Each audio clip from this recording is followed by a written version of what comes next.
The Golden Century Shopping Mall was the most high-end luxury shopping center in the city.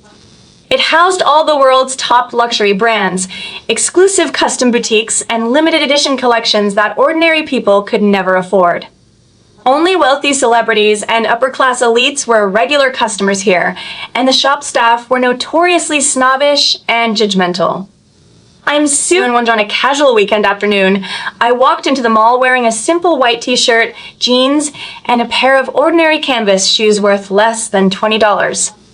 I had no makeup, no designer bags, and no expensive accessories. I looked just like a poor college student wandering around a window shop. No one knew my real identity. I was the mysterious hidden investor and sole behind-the-scenes owner of the entire Golden Century Mall.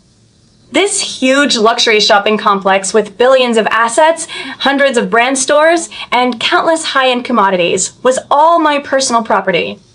I usually stayed low-key and rarely showed up in my own mall. I dressed casually today just to walk around casually, check the operation status of the stores, and experience the most ordinary consumption perspective.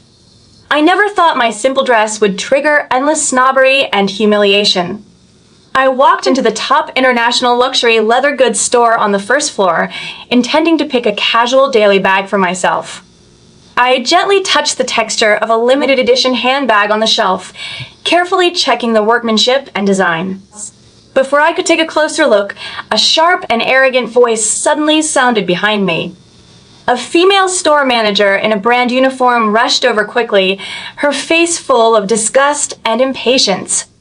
She pushed my hand away rudely, preventing me from touching the product, and stared at my cheap canvas shoes with extreme disdain. "Stop touching it. Do you know how expensive this limited edition bag is?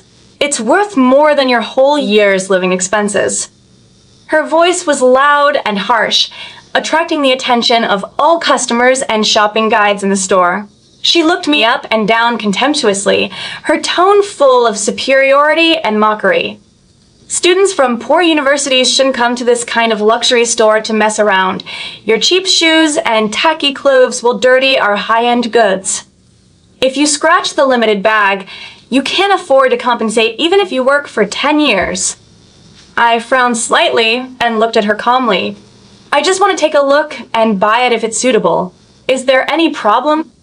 As soon as I finished speaking, the store manager laughed sarcastically, as if she had heard the biggest joke in the world. "Buy it? Do you have money? Look at your shabby outfit. You can't even afford a keychain in our store, yet you dare to say you want to buy a limited edition bag? Don't pretend here. I've seen too many poor people like you. You sneak in to touch luxury goods for fun, satisfy your vanity, and don't spend a penny. Get out of our store immediately. Don't affect our high-end customer experience." The surrounding shopping guides also whispered and laughed, pointing at me with mocking eyes, unanimously affirming that I was just a poor student who came to window shop and pretend. Many wealthy customers also glanced at me sideways, their eyes full of contempt, thinking I was overestimating myself and disrupting the store's order. The store manager became more arrogant when she saw everyone echoing her. She directly grabbed my arm rudely and dragged me towards the store door, her words extremely vicious. "I'll say it one last time. Get out now. Our store doesn't receive poor people like you. If you dare to step into our luxury store again, I'll ask the mall security to drive you out directly and blacklist you forever." She pushed me hard at the door, and I barely stood firm. I looked at her snobbish and ugly face, and the last trace of patience in my heart faded completely. I kept a low-key ordinary dress just for casual relaxation, not to be bullied and humiliated by my own store employees. Since she was so good at judging people by their clothes and bullying the weak, I would let her taste the most desperate regret in her life. #rising conflict. After driving me out of the store rudely, the store manager stood at the door with her arms crossed, still sneering and mocking loudly, deliberately letting passers-by hear her words.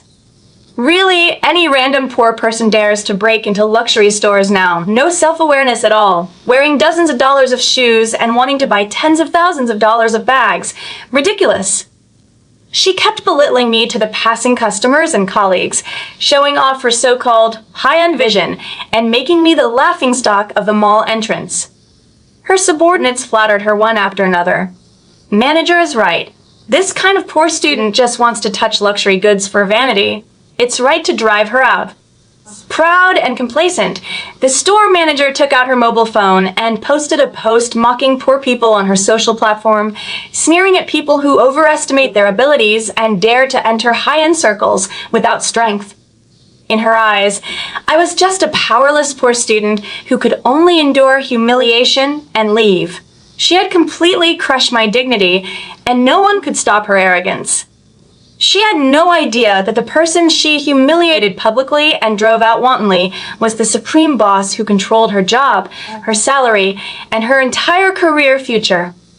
I stood quietly not far from the store entrance, took out my private exclusive mobile phone, and dialed the number of the mall's general person in charge. The call was connected in seconds, and I said in a cold and calm tone, "Come to the first floor luxury leather goods store immediately. Bring all store employee files and mall management authority lists."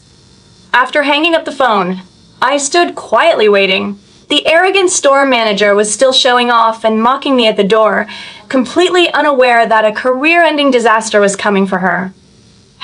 #explosion. 5 minutes later, the mall's general manager rushed over with a group of senior management staff at a running pace.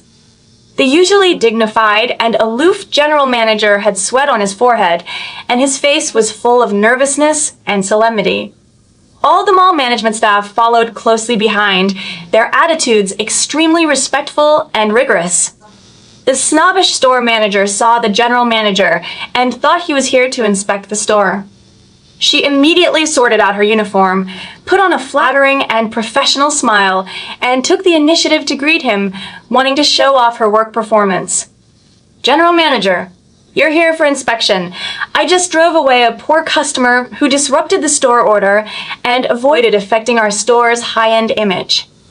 I've been strictly maintaining the mall's grade." She thought she would get praise and affirmation, and her eyes were full of eager expectation for appreciation and promotion. But the next second, the general manager walked straight past her without even glancing at her flattery. He walked quickly to my side, bent over deeply at 90 degrees, and shouted respectfully in front of everyone, "Respected boss, we are late for the reception. Please forgive us." Boom! The entire mall corridor fell into dead silence in an instant. All passers-by customers, shopping guides, and store staff were completely stunned, their eyes wide open with incredible shock. The poor student in cheap t-shirt and canvas shoes who was ridiculed and driven out was actually the supreme boss of the entire Golden Century Mall. The store manager's flattering smile froze rigidly on her face. Her whole body trembled violently, her legs went weak, and she almost collapsed on the ground.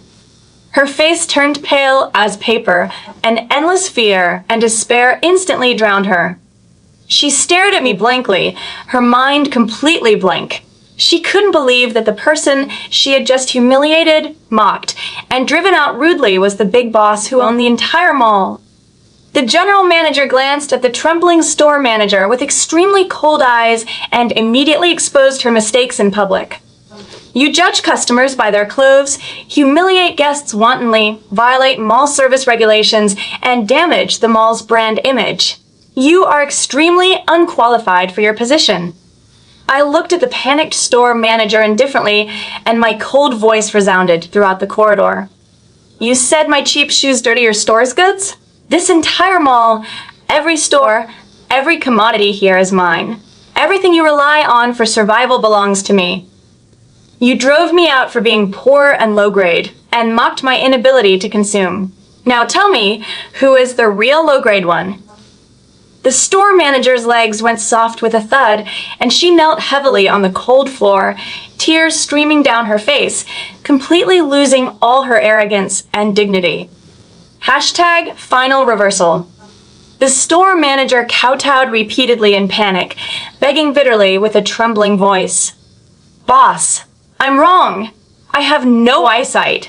I'm snobbish and ignorant. I didn't know your identity. Please spare my job. This job is my whole family's livelihood. I dare not do it again. The surrounding shopping guides who had mocked me just now all lowered their heads in fear, trembling and not daring to make a sound, extremely regretful for their blind snobbery. I had no mercy in my eyes. Every insult and humiliation just now was her own choice, and she had to bear all the consequences. I gave my final cold order on the spot. First, dismiss this store manager immediately on the spot, completely record her serious workplace violation, and never hire her again in any brand store under my mall group for life. Second, issue a full mall public notice to expose her snobbish behavior of judging customers by appearance and humiliating guests, warning all employees to abide by service ethics. Third, conduct a full store rectification of all luxury brand stores in the mall, completely eliminate snobbish service behavior, and dismiss all employees who disrespect customers arbitrarily. Fourth, delete all her false and mocking social posts publicly and force her to post a full-page public apology to eliminate adverse effects. Yes, execute all orders immediately. The general manager responded respectfully, without the slightest hesitation. The store manager collapsed completely on the spot, wailing loudly. Her high-salary job, decent career, and industry reputation were all completely destroyed in an instant because of her momentary snobbery. She originally wanted to bully the poor and show off her superiority, but she offended the biggest boss she could never afford to provoke, ruining her entire future with her own hands. All the onlooking customers sighed and applauded one after another, thoroughly agreeing with the punishment. Everyone was deeply touched. True wealth and status never need to be shown off by external clothes. Only shallow people judge others by appearance. I glanced at the messy scene indifferently, turned, and left calmly. Low-key is my bearing, not my weakness. Plain dress is my casual choice, not my poverty. In this world, the most superficial thing is to judge others by their clothes and status. Those who are arrogant and snobbish will eventually be punished by their own ignorance and vanity. From now on, all employees in the mall completely changed their service attitude, respectful and humble to every customer. No one dared to judge others by appearance anymore. I still keep a low profile and dress casually, but no one dares to humiliate or despise me anymore. I hold supreme strength in my hands, and I never need external vanity to prove myself.